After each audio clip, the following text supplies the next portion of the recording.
ये है edu.inside और आज के इस अंक में हम बात करने वाले हैं सलेखना के बारे में, जिसके जरिए चंद्रगुप्त मौर्य ने त्यागे थे अपने प्राण। जी हाँ दोस्तों, हमारे देश में अलग अलग धर्म और उनकी परंपराएं हजारों सालों से विद्यमान रही हैं। हर धर्म की अपनी विशेषता रही है, जिनके बारे में लोगों को बहुत ही कम जानकारी है। ऐसी भी कुछ बातें हैं। ऐसी ही एक विशेषता है जैन धर्म की, जिसमें सलेखना विधि का खास महत्व रहा है। अपने इस अंक के जरिए हम आपको बताने वाले हैं सलेखना का मतलब और इसकी ऐतिहासिक पृष्ठभूमि।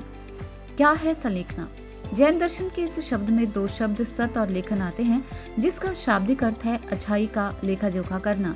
जैन दर्शन में सलेखना शब्द उपवास के जरिए किसी व्यक्ति के द्वारा अपने प्राण त्यागने को लेकर आता है। सलेखना विधि का विचार जैन धर्म में आने के पीछे खास महत्व है।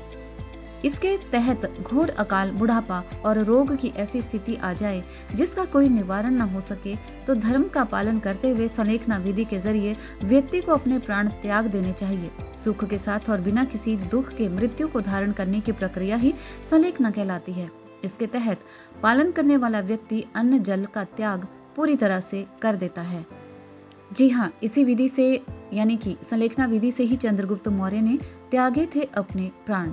मौर्य वंश के संस्थापक चंद्रगुप्त मौर्य ने सलेखना विधि के जरिए अपने प्राण त्यागे थे। कर्नाटक स्थित श्रवण बेलगोला में उन्होंने अन्न जल त्याग कर सलेखना विधि का पालन किया था। गौरतलब है कि उस वक्त उत्तर में स्थित उनके साम्राज्य में अकाल पड़ा था। अशोक के समय मौत की सजा पाए अपराधी अपनाते थे सलेखना, ये भी विचार आता है। अशोक के स्तंभ लेखों में भयंकर अपराधियों को भी ये प्रक्रिया अपनाने की व्यवस्था प्रशासनिक तौर पर की गई। दिल्ली के पुराने किले में स्थित सम्राट अशोक के स्तंभ के चतुर्थ लेख में इस बात का बाकायदा उल्लेख आता है।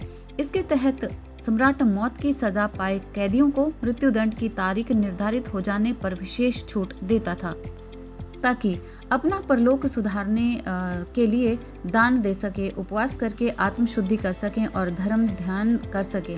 अशोक चाहते थे कि मृत्यु दंड पाया व्यक्ति अपराध बोध से ग्रस्त होकर अपना शरीर न त्यागे। और यदि हम बात करें सलेखना की उत्पत्ति के बारे में, तो जैन धर्म में सलेखना परंपरा की उत्पत्ति के बारे में ज्यादा जानकारी नहीं मिलती, लेकिन यहाँ कुछ बातें हैं इस तरह की जिनसे कि इस परंपरा के बारे में जानकारी मिल सकती है। जैसे कि जैन धर्म में सलेखना को महासमाधि का या संथारा भी कहा जाता है। सलेखना शब्द सत और लेखन से मिलकर बना है, जिसका मतलब होता है अच्छाई का लेखा जोखा।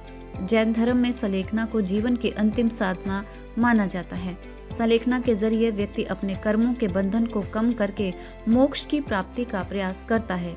सलेखना के लिए गुरु से अनुमति लेनी होती है। सलेखना के दौरान कंटीली घास के बिस्तर पर एक तरफ लेटकर हिलना डुलना या खाना बंद कर दिया जाता है। सलेखना के बारे में जैन धर्म तत्वार्थ सूत्र के 7वें अध्याय के 22वें श्लोक में लिखा है, मौर्य वंश के संस्थापक चंद्रगुप्त मौर्य ने भी सलेखना विधि अपनाकर अपना देह त्याग दिया था। अशोक के समय मौत की सजा पाए अपराधियों को भी सलेखना अपनाने की व्यवस्था की जाती थी, ऐसा वर्णन आता है।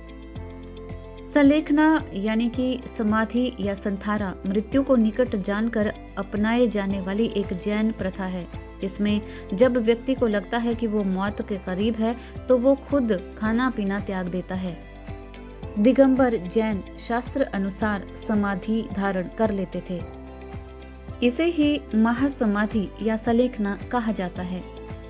साथ ही इस परंपरा के जरिए व्यक्ति अपने प्राणों का त्याग करता था और अपने प्राण त्यागने से पहले अपने द्वारा किए गए कर्मों के लिए मोक्ष और मरने से पहले अपने बुरे कर्मों का प्रायश्चित करने का प्रयास करता था। आज के अंक में बस इतना ही।